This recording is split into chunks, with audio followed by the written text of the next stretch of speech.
Saludos, muy buenas noches, sean todos bienvenidos y bienvenidas, como no, a un programa más de los profesionales de Canal 4TV, acercar a ustedes del mundo profesional es nuestro objetivo. Hoy vamos a hablar de arquitectura y para ello tenemos con nosotros a don Iván Sánchez, arquitecto. Muy buenas noches. Hola, buenas noches Paco, gracias por la invitación. ¿Cómo estamos? Pues muy bien, encantado de hablar de arquitectura, porque se habla poco, en realidad es una profesión que no está muy en la sociedad y bueno, realmente hacemos un servicio, ¿no? Igual que otras muchas profesiones que dan un servicio a la sociedad y bueno, en nuestro caso es muy visible, ¿no? Porque al final tu obra, ¿no? El resultado de la obra que se ve, porque yo siempre digo que todos los edificios son públicos, ¿no? Incluso los privados o tienen una parte pública que es la fachada, incluso las zonas comunes, ¿no? Y siempre pongo empeño en eso, ¿no? En que los edificios tengan una cierta calidad ambiental, ¿no? Que tengan calidad como fachada de la ciudad, ¿no? Porque al final es eso, construyes pedacitos de la ciudad, ¿no?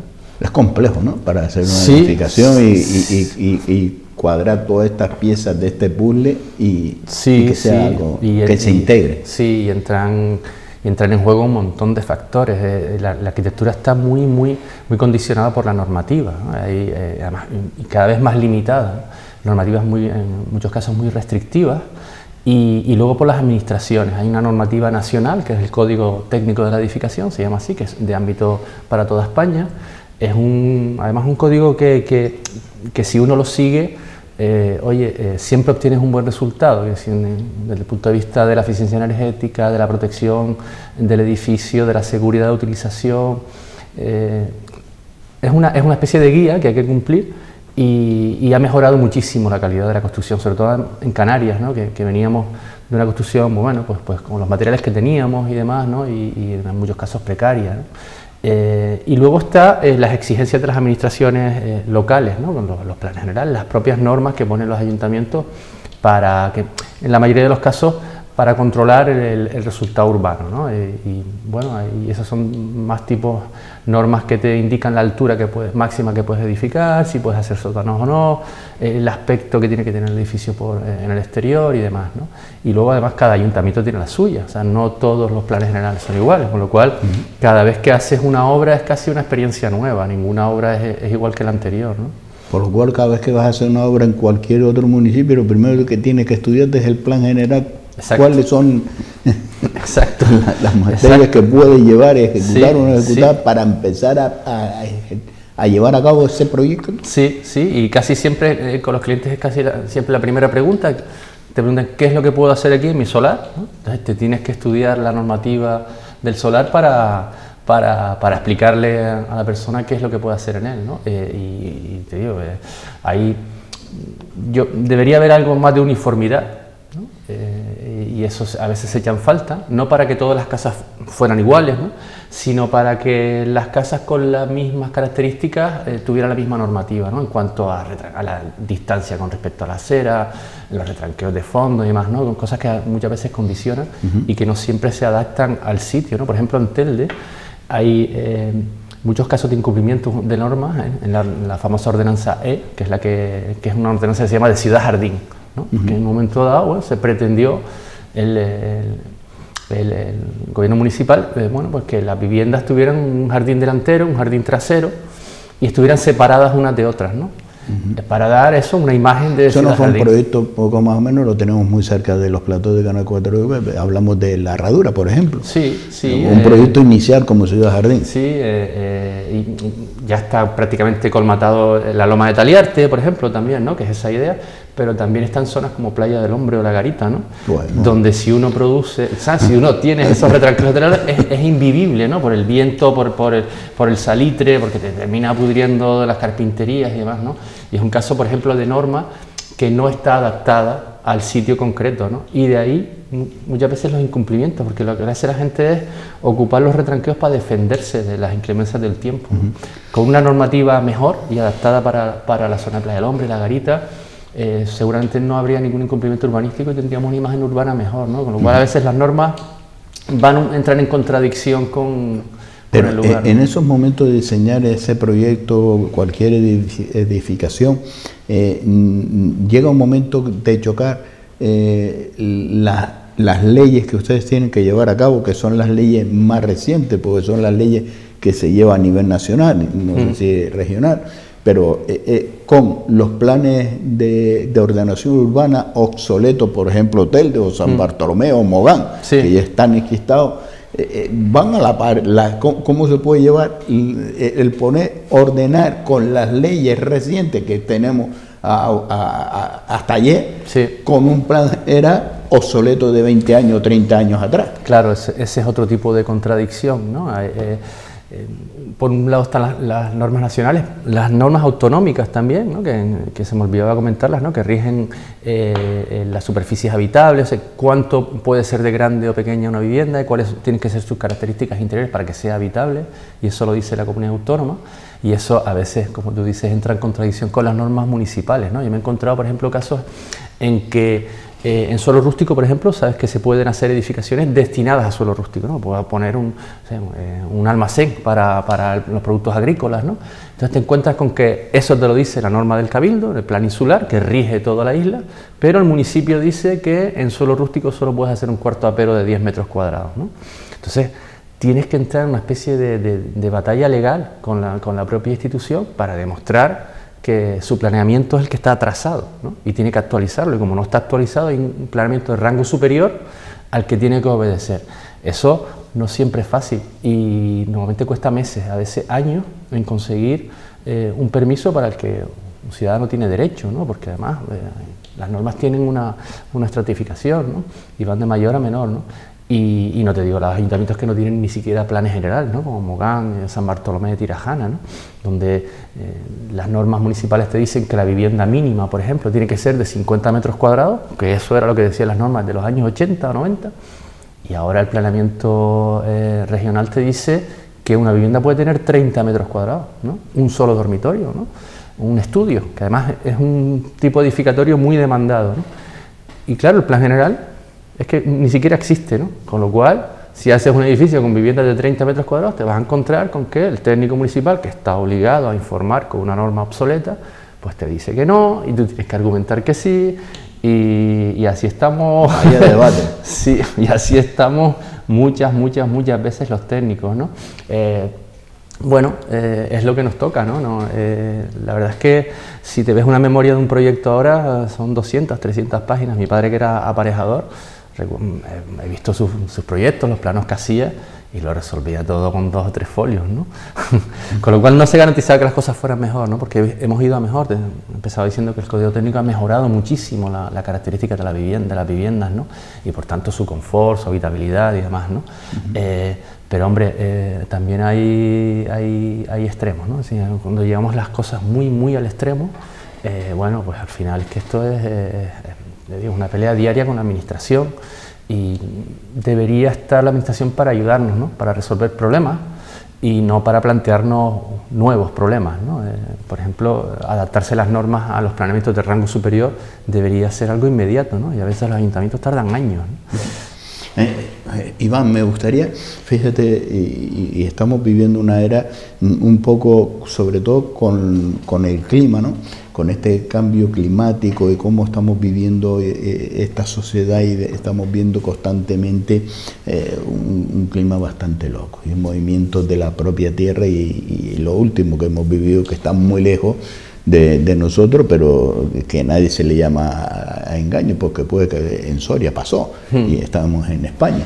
Hablamos de esos terremotos, ¿no? El último reciente, desgraciadamente, en Turquía y Siria, donde hemos visto que por parte del gobierno lo primero que hacía era ir a arrestar todos aquellos arquitectos, constructores que hicieron todas esas edificaciones. Ahora, algo que no entiendo, porque si una edificación se ha hecho mal, yo creo que el gobierno lo primero que tenía que velar que esa edificación, cuando se hizo la primera cata, fuera legal y que fuera un seguimiento para llevar a cabo. Actualmente en Canarias, pues vamos a tocar madera, pues ya le falta poco para que lleguen las elecciones. Y digo, con el presidente que hemos tenido, no sé si lo único que le falta ya para redondear y terminar la faena es que venga un terremoto en Canarias. Pero vamos a quitar esa broma aparte. Pero en Canarias actualmente las edificaciones que se están llevando, ¿estamos preparados con las edificaciones para poder, porque hemos visto también que en otros países como China y demás, esas edificaciones la preparan o la condicionan porque están constantemente viviendo esos terremotos, esos movimientos sísmicos. ¿Estamos preparados, Iván? Bueno, sí con las edificaciones nuevas, no tanto con las antiguas, ¿no? Pero me parece importante lo que acabas de decir sobre el tema de Turquía, ¿no? Las administraciones también tienen la obligación del control de lo que se hace, ¿no? De hecho, para eso están las normas, ¿no? Para luego exigir, ¿no? Es propio de regímenes como el de Turquía, bueno, escurrir el bulto y echarle la culpa a los constructores y arquitectos, técnicos y tal, cuando ellos están para velar el cumplimiento de las normas, ¿no? O para redactarlas, ¿no? En muchos casos lo que pasa es ausencia de normas, ¿no? En zonas donde hay peligro de sismo, ¿no? En cuanto a Canarias, o sea, lo que se le pide a una edificación no es que resista un terremoto, ¿no? Obviamente, ¿no? Sino que sea capaz de resistir al menos hasta que se evacúen o sea, que haya los menos daños posibles, ¿no? En general todas las normas de seguridad, la de incendios es así también. No se exige que un edificio resista a un tsunami, a un terremoto, a un incendio, sino que resista lo suficiente para poder abandonarlo, y si colapsa, o sea, si se cae, pues que lo haga de una manera que no quede sepultado todo el mundo, ¿no? Es muy difícil, ¿no? ¿Qué es lo idóneo en el caso de terremotos? Bueno, pues edificar en un terreno llano, obviamente. Canarias es una zona sísmica, por cierto, ¿no? Y ha habido terremotos entre las islas que se han sentido, ¿no? Que hemos notado de madrugada y demás, ¿no? Con lo cual la posibilidad de que haya alguna vez un terremoto en tierra no es tan descabellada, eso podría pasar. Entonces, lo ideal es el terreno, o sea, el terreno donde se pone la edificación, pero claro, ¿quién puede elegir el sitio donde vive? ¿No? Muy poca gente, ¿no? Y además, ¿cómo es la orografía de Canarias? Escarpada, con barrancos, con lomas, hay muy poco suelo que sea completamente plano, ¿no? Y para más INRI, las edificaciones en Canarias, sobre todo las de las clases menos pudientes, las clases populares, son de autoconstrucción, se las hace uno mismo. ¿Y donde se hacían originalmente? Bueno, pues en los riscos, en los altos, donde los terrenos no eran cultivables, donde no eran aprovechables, y por tanto se hicieron una edificación en zonas de máximo riesgo y con los materiales menos adecuados. Y eso es una realidad. Eso es una realidad que tenemos, que espero que nunca pase, pero no estamos, digamos, todas esas edificaciones que todos tenemos en la cabeza, que están en laderas, en lomas y demás, bueno, pues serían, digamos, las que en primer lugar sentirían un movimiento sísmico, ¿no? ¿Qué es un movimiento sísmico? Lo que provoca en el edificio es una especie de aceleración, y además una aceleración transversal, ¿no? Se mueven en distintos sentidos las capas del suelo, y eso hace que se mueva en distintos sentidos, un vaivén entre la cimentación, la parte baja, y el techo, ¿no? Y si tiene varios techos, pues puedes tener una situación que los techos empiecen a oscilar, a moverse en direcciones contrarias, y eso es letal, ¿no? Para muchas edificaciones, ¿no? ¿Qué se puede hacer para prevenirlo? Bueno, tenemos normas, otra vez tenemos normas, y además normas eficaces. En Lorca, por ejemplo, en un terremoto que hubo, creo que en el año 2015, sí, hubo 9 muertos, ¿no? Y los edificios resistieron, la mayoría de los edificios resistieron, otros no, otros se derrumbaron parcialmente, cayeron los antiguos, recuerdo aquella iglesia y tal. En Turquía, un terremoto muchísimo mayor, de más magnitud, con un epicentro que también es importante, ¿no? Si el epicentro resulta que es en un sitio muy densamente poblado, pues claro, los efectos son devastadores, ¿no? Pues en Turquía igual vamos por decenas de miles de muertos, ¿no? Con lo cual, a mayor calidad de la edificación, mayor grado de supervivencia, ¿no? Que es lo que se persigue, ¿no? La situación ideal es que fuera en terreno llano, como te decía, y que el edificio fuera casi monolítico, pero no se hace así, porque viviríamos en búnkers, ¿no? Entonces, ¿qué se hace desde el punto de vista constructivo? Fundamental la cimentación. Te traía algunas fotos pues la compartimos de dos tipos de cimentaciones básicas, ¿no? En este caso son dos obras mías. Eso es una losa de hormigón, es lo mejor que se comporta de cara a un sismo, ¿no? Claro, es un elemento bastante más caro que una zapata aislada, que es la otra foto que te he traído, pero hace que el edificio, si se mueva de una forma uniforme. ¿Sabes? No hay asientos, quiere decir, no hay una parte del edificio que sube o baja, ¿no? Pues también hay movimientos verticales. Entonces, es un elemento armado en 2 capas, ¿no? Y además tienes que meter todas las instalaciones por en medio y demás. En fin, es una cimentación compleja de ejecutar, pero la más segura, ¿no? Yo lo he utilizado mucho, que aquí en Canarias tenemos zonas de picón, ¿no? Hay piconeras, y es lo mejor que se comporta. Al final el edificio es como si estuviera flotando, ¿no? sobre un terreno malo, ¿no? Y claro, como flota, digamos, se puede mover y se puede defender mejor. Y este es una cimentación más convencional, y este es un elemento súper importante, que es una viga de atado, ¿no? Los pilares llegan a elementos de hormigón, a las bases, a los cimientos, pero estos cimientos tienen que estar unidos entre sí. Y esto es básico en una edificación para que resista el movimiento del terreno si se produce. ¿Por qué? Bueno, pues porque solidariza todos los pilares y hace que, en el caso de que se muevan, lo hagan de la misma forma, ¿no? Hay una segunda, esta es la segunda foto que te creo. Aquí se ve más claramente cómo se cruzan esas vigas en la cimentación, en el suelo, que quedan enterradas después, y es lo que va a garantizar que el edificio, bueno, como te decía, si hay un movimiento entre un pilar y otro, que se repartan esos esfuerzos, ¿no? Claro, las edificaciones en Canarias originales no eran así, ni mucho menos, ¿no? Y esas vigas de cimentación o vigas riostras, ¿no?, que llevaban los maestros de toda la vida, albañiles, bueno, pues no siempre se ejecutaban, son elementos que no se les daba mucha importancia, y ahora, bueno, ahora desde hace bastantes años, ¿no? Yo llevo 23 años en la profesión y siempre han existido. Mi padre las tenía en sus casas, o sea que estamos hablando de elementos de seguridad que tienen más de 50 años, ¿no? O sea que todas las viviendas que tengan de 60 años para acá, me atrevería a decir, tienen ese elemento de mínimo de seguridad, ¿no? Y luego hay otros más en las vigas, en las propias uniones, ¿no?, en los nudos entre pilares y vigas, que también están normalizados, y en eso siempre somos muy exigentes en las obras, ¿no?, en cumplir. Al final se trata de poner doble cerco, ¿no? Los cercos son esos hierros que unen las barras de los aceros, de las vigas, y cuando llegan a un encuentro tienes que duplicarlo, ¿no? Tienes que ponerlo cada 10 centímetros, que es lo que te exige la norma, ¿no? Y eso todo el mundo lo tiene interiorizado, ¿no? Cualquier montador de ferralla y demás sabe muy bien eso, y por eso me da bastante seguridad las cosas que hacemos desde hace muchos años. ¿Qué pasa? Que he hecho rehabilitaciones, intervenciones en edificios antiguos, y debajo del muro de carga te encuentras que no hay nada, ¿no? Directamente el muro sobre el terreno, sin cimientos. Edificaciones históricas también, luego veremos una rehabilitación que estamos haciendo, y en esos casos no puedes hacer nada, o sea, ¿No puedes hacer nada? No, o sea, no puedes meter ese elemento de seguridad en la cimentación, porque no es posible, ¿no? O sea, muros de piedra, a ver qué hace debajo, ¿no? ¿Y cómo lo contrarresta?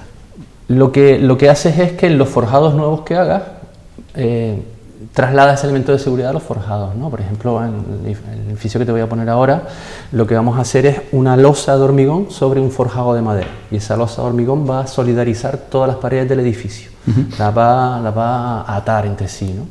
Pues vamos a ver ese edificio de rehabilitación. Pues la verdad es curioso, ¿no? ¿Cómo Sí. podemos solucionar un problema que ya tenemos? Ahí tenemos esa edificación. Sí, esta es una edificación antigua de muchísimo valor, que en mi opinión... Antiguo no, lo siguiente, ¿eh? Sí, esto tiene más de 100 años. Se trata de un edificio protegido, está aquí en San Juan. Este es el estado inicial, así nos lo encontramos. Lo que está protegido, curiosamente, es la primera cujía, o sea, lo que da al fallado, donde está apoyada esa escalera. Sin embargo, lo que realmente tiene valor no está protegido, es lo que está en el fondo, ¿no?, que a mí me llamó muchísimo la atención. Porque está hecho con sillares de piedra, ¿no? Lo normal aquí es una edificación parecida a la de la izquierda, que está hecha con piedra de barranco, sin dar forma, y en este caso son sillares, ¿no?, como las casas, digamos, señoriales, ¿no?, de Vegeta y demás, ¿no? Yo creo que en San Juan debe haber muy pocos ejemplos de edificios hechos así, con sillares, ¿no? Este pabellón es espectacular, aparte de la cantidad de huecos que tiene y demás. Bueno, en esta rehabilitación la casa nos encontramos así, sin forjado, el suelo, en fin, ya vemos, ¿no?, levantado, muy abandonada, ¿no? Y lo que hacemos es una rehabilitación integral y ampliar el edificio, ampliarlo y ponerle un módulo moderno, ¿no? ¿Y qué hacemos con la parte antigua? Bueno, pues respetar la construcción tradicional.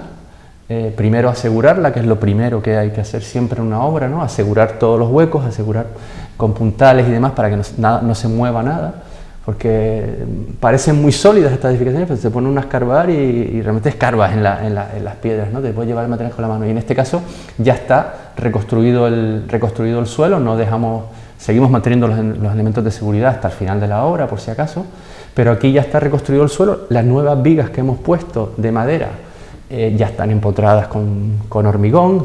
Antes se hacía directamente con mortero de cal, que se va deshaciendo con el tiempo, y aquí lo que utilizamos es hormigón, ¿no? Y luego le ponemos un tablero encima de madera, ¿no? Sobre ese tablero que acabamos de ver es donde voy a poner mi losa de hormigón.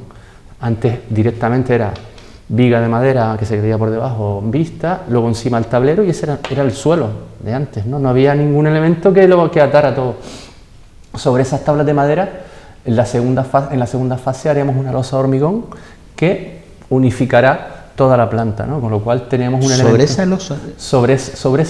Sobre esa madera haré una losa de hormigón y unificará toda la planta, y tiene su técnica también, ¿no? La vamos a apoyar en los huecos, la vamos a empotrar por todos los lados, se pinchan unos hierros con resinas epoxílicas, con un pegamento, para entendernos, ¿no? en las paredes, y luego se hace la losa, se reparte todas las cargas en toda la superficie, ¿no? Y ya tienes un elemento de arrestamiento. Este es el estado final, así quedará la casa. El módulo de la izquierda es el módulo nuevo, que lo hemos querido hacer liso, ¿no? En oposición a la arquitectura tradicional.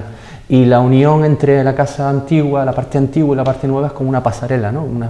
Que es esta pasarela, que me parecía también como una forma de respetar lo antiguo, ¿no? No se tocan las edificaciones, no hay continuidad entre ellas, y la única punto donde se accede de un sitio a otro es con una escalera que además es con una madera y demás para que pierda volumen, ¿no? Para desmaterializarla, ¿no? Y así, pues bueno, destacar lo antiguo frente a lo nuevo, ¿no? En la parte nueva ya verás que en la parte eso gris, ahí sí que utilizamos hormigones vistos, y eso es una parte pues con arquitectura convencional, pero insisto, siempre respetando los valores de la arquitectura tradicional. Pero para conservar toda esa piedra que hemos visto, ¿le das un tratamiento? Sí, lleva un tratamiento a la madera. Esas vigas que vimos antes, muchas de ellas no las pudimos rescatar porque estaban partidas o estaban encarcomidas.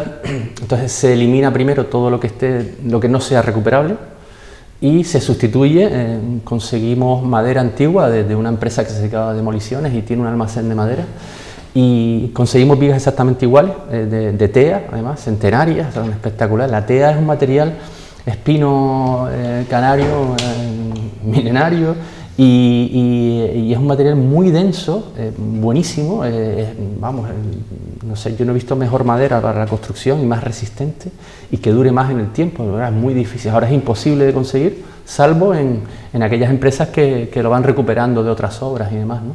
Y tuvimos la suerte de conseguir, creo que fueron como 30 vigas de madera nuevas, y las sustituimos las antiguas, y quedó bastante bien, ¿no? Apenas hay diferencia entre lo nuevo y lo viejo, porque en apariencia es prácticamente igual.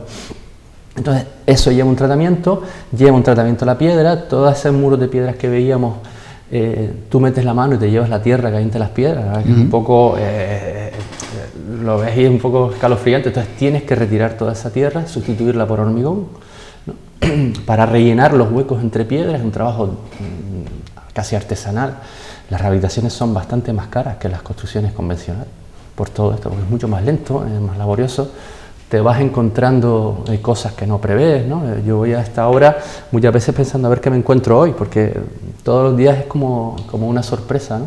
Pero agradable, porque al final aprendes la profesión de cómo se construía antiguamente, ¿no? Y se aprende muchísimo, ¿no? Pues todos esos, digamos, huecos que quedan libres, hasta donde te llegue la mano, vas rellenando, ¿no? Y luego al final se aplica una capa de un mortero transpirable que permita respirar la piedra y que todo eso que hemos puesto, todas esas capas nuevas que hemos puesto, pues no terminen expulsándose, no aparezcan humedades y demás, ¿no? Hay que tener también cierto conocimiento, cierta experiencia, dejarte aconsejar.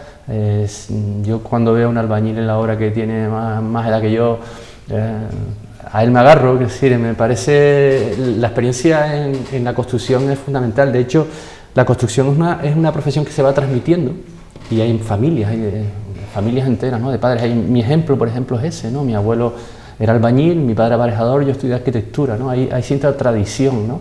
Y respeto por la profesión, ¿no? La verdad es que intento siempre hacer un equipo, ¿no? Con todas las empresas con las que trabajo, y siempre se aprenden cosas, ¿no? Cosas nuevas. No hay que estar... la posición del arquitecto, yo siempre explico que ha pasado de ser una especie de burócrata o de persona que está por encima, ¿no? del resto, ¿no? Digamos, ¿no? Que se dedica al diseño y demás, ¿no? Y ha pasado de eso a ser una persona que es uno más del equipo, ¿no? Y te tienes que entender con la gente con la que trabajas, porque te digo, es una construcción casi siempre es artesanal, sobre todo en rehabilitaciones, ¿no? Y bueno, hay que contar mucho con la experiencia de los demás, ¿no? Y dejarse aconsejar, y tienes un plan y llegas a la obra y que no te importe cambiarlo, porque si te cierras en que la puerta tiene que estar aquí y tal, y resulta que es que estás equivocado, pues vas mal, ¿no? Y en esta obra hay mucho de eso, ¿no? Hay mucho de adaptar tu proyecto o tu plan a lo que realmente te está pidiendo el edificio, ¿no? Y a lo que te vas encontrando. Y lo que te vas encontrando y lo que te va diciendo el jefe de obra o el albañil en este caso, ¿no? Al final es una mezcla de todo. El equipo es una mezcla de todo. Y siempre hay que tener muchísimo respeto por la gente que trabaja en la construcción. En esta obra hay maestros de obra que, como te digo, que tienen igual 40 años de experiencia, pero hay chicos que tienen que empezaron el otro día, ¿no? Y ellos van a ir aprendiendo de mí, en este caso, y también de la gente que está por delante, ¿no? Con lo cual es una profesión en la que, en fin, es fácil enamorarse de ella, ¿no? Y es difícil desprenderse de ella, ¿no? Me cuesta muchísimo pensar que un día voy a tener que dejar de hacer edificios, ¿no? O este tipo de obras, ¿no? Pero bueno, hay que seguir para adelante. Nos vamos a ir a unos minutos de publicidad y a la vuelta volvemos nuevamente con todos ustedes compartiendo este tiempo de los profesionales de Canal 4 TV y hoy tocando una profesión, arquitectura.